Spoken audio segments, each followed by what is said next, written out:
রায়নায় বজ্রাঘাতে মৃতের পরিবারকে মুখ্যমন্ত্রীর মানবিক সহায়তা ৪৮ ঘন্টার মধ্যে ২ লক্ষ টাকার চেক প্রদান। ফের একবার রাজ্যের মুখ্যমন্ত্রী মমতা বন্দ্যোপাধ্যায়ের মানবিক রূপ প্রকাশ পেল পূর্ব বর্ধমানে। গত ২৫শে জুলাই দুপুরে বজ্রাঘাতে মৃত্যু হয় রায়না ১ নম্বর ব্লকের নতুন গ্রাম পঞ্চায়েতের তেয়ান্ডুল গ্রামের বাসিন্দা অভিজিৎ সাঁতরার।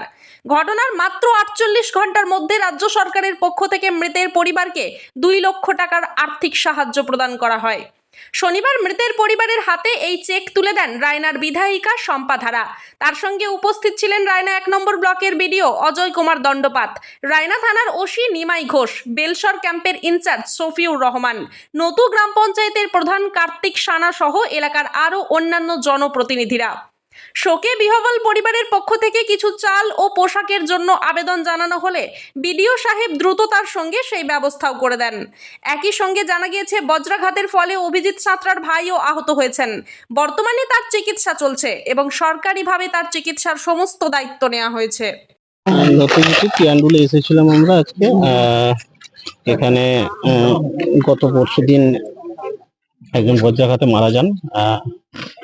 তো তার অভিজিৎ সাঁতরা মারা যান। তো ওনার ওয়াইফ সুপর্ণা সাঁতরা, তাতে আমরা 2 লাখ টাকার চেকটা তুলে দিলাম।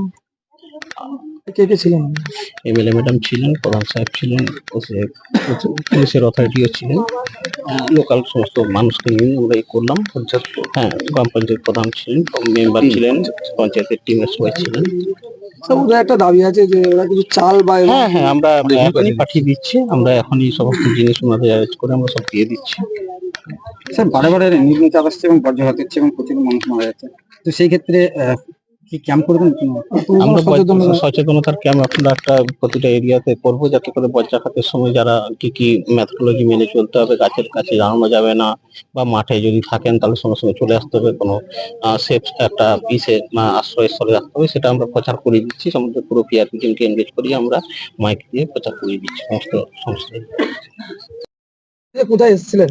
আজকে আমরা নতুন অঞ্চলে আমরা তেয়ান্ডুলে এসেছি। আপনারা জানেন যে গত পরশু দিনে আমাদের রায়না ১ নম্বরে ওই তেয়ান্ডুলেতেই আমাদের একজন বজ্রপাতে মাঠে কাজ করতে গিয়েছিল।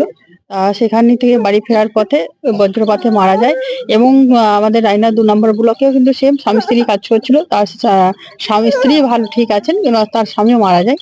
তাকে এরপরেও যে চেক দেওয়া হবে। কাজেই আজকে আমরা সেই তেয়ান্ডুলেতে এসে আজকে সুপর্ণা সাঁতরার হাতে আমাদের চেক তুলে দেওয়া হলো। কাজেই এটা আমাদের মাননীয় মুখ্যমন্ত্রী মমতা বন্দ্যোপাধ্যায়, তিনি যে আছেন, তিনি যে দয়াবতী, সর্বত্র ক্ষেত্রে আপনারা দেখতে পাচ্ছেন এখনো পর্যন্ত ৭২ ঘন্টা কাটেনি। ৭২ ঘন্টার মধ্যেই কিন্তু তিনি আর্থিক যে সহযোগিতা আমাদের দপ্তরের, আমাদের বিপর্যয় মোকাবিলার যে দপ্তর, সেই দপ্তরের হাতে আমাদের কিন্তু সহযোগিতায় কিন্তু আমরা ২ লাখ টাকা চেক তুলে দেওয়া হলো। দিদি, একসময় আপনি উদ্যোগ নিয়েছিলেন বিভিন্ন মাঠে এবং বিভিন্ন পরিত্যক্ত জায়গায় তাল গাছ লাগানো, কিন্তু সেই উদ্যোগ এখন মিলিন হয়ে গেছে এবং এর ফলেই কি সংখ্যা বাড়ছে বলে মনে করছে? দেখুন, বজ্রপাতের মাঠের ক্ষেত্রে এটা যেটা আমাদের যেটা সায়েন্স বলছে যে বজ্রপাতের ক্ষেত্রে যে একটা মাত্র যেটা প্রতিরোধ করতে হবে সেটা হচ্ছে তাল গাছ। তার জন্য যেন আমাদের এর আগে অনেক সেমিনার করা হয়েছিল। এবারে ধরুন সেটা প্রশাসনের আমাদের যেটা কাজ, ধরুন সব মানুষকে বোঝানো বা আমরা তাল গাছ ধরুন লাগিয়ে দিয়ে আসা, সেটা ধরুন কাজ, কিন্তু সম্পূর্ণ মানুষকে সহযোগিতা করতে হবে। তো প্রশাসন এসে কাজটা করবে এটা না, মানুষকে সহযোগিতা করতে হবে। সকলে মিলে সহযোগিতা করলে দেখুন সেই মানে যেটা লক্ষ্য থাকবে, লোকটা তখন কিন্তু সাকসেসফুল হবে। আমি মনে করি যে আমরা গ্রামবাসীরা একটু এই ক্ষেত্রে সহযোগিতা করব প্রশাসনকে। আমাদের ধরুন যেমন অ্যাওয়ারনেস গুলো একটা করে একটা হবে, সেমিনার গুলো একটা হচ্ছে এই বর্ষার সময়তে। তো সেই ক্ষেত্রে সহযোগিতা আমি গ্রামবাসীদের কাছ থেকে আশা করবো, গ্রামবাসীরা সহযোগিতা করবে। তাহলে মেন জায়গাতে কিছু করে যদি বেশি না তাল আটি তো ধরুন একটা করে যদি পুঁতে দেওয়া হয়, আশা করা যায় এই বজ্রপাত থেকে মানুষ কিন্তু মুক্তি পাবে। আমার এলাকায় এসছেন, এমএলএ ম্যাডাম এসছেন, আমাদের বিডিও সাহেব এসছেন, এবং আমার সবচেয়ে বড় কথা ৭২ ঘন্টা যে মধ্যে আমাদের চেকটা দিতে পেরেছি, এর জন্য আমার নতুন জিপির যে টিম এত কাজ করেছেন। স্যার যেভাবে রিপোর্ট চেয়েছেন আমরা সেইভাবে কালকে এত বৃষ্টির মধ্যে রিপোর্ট পাঠিয়ে দিয়েছি। এবং সবচেয়ে বড় কথা যে একটা টাকা দিয়ে নয়, যে এরকম পাশে দাঁড়াতে পারবো, এবং আমাদের সরকারে আমাদের দিদি যে এত তাড়াতাড়ি আমাদের এত মানে এই অ্যাক্সিডেন্টের ক্ষেত্রে যে মারা যাচ্ছে এই বজ্রপাতে বা সাপের কাটে, যেভাবে সাহায্য করছেন, এটার জন্য আমরা ওনার কাছে বড় কৃতজ্ঞ, এবং ওনাদের পাশে এসে ওনার জন্য আমরা দাঁড়াতে পারছি। অতএব ওনার দীর্ঘায়ু কামনা করি, এই বলে আমি আর কিছু বিশেষ বলতে চাইছি না। কিছু বলেন আপনার? হ্যাঁ, আমার 2টো ছেলে মার গেল। দুজনে 2 ভাই বাড়ি আসছিল, বড় ছেলেটা এগিয়ে আছে, ছোট ছেলেটা পেঁচে আছে। আর এরকম ঘটনা হয়ে গেল। আমার ছোট ছেলেটা একটু অসুস্থ এখন, খুব একটা সুবিধে নেই এখন। আমার ছেলেটার জন্য ভারত সেরকম যেন ব্যবস্থা করবে একটু। প্রশাসন সহযোগিতা করছে? হ্যাঁ, না প্রশাসনের সহযোগিতা পেয়েছেন? না না। প্রশাসন এসেছে আপনার বাড়িতে? প্রশাসন সহযোগিতা করছে? হ্যাঁ হ্যাঁ করছে। চেক দিল? হ্যাঁ দিয়েছে, 2 লাখ টাকা চেক দিয়েছে। 2 লাখ টাকা চেক? হ্যাঁ, চাল টাল একটু পাঠান দিন, আমার ছেলেটা কেন খেতে পারে না। আপনার নাম? আমার নাম রুমা সাঁতরা। আজকে চেক দিল? হ্যাঁ, কত টাকা চেক দিল? 2 লাখ।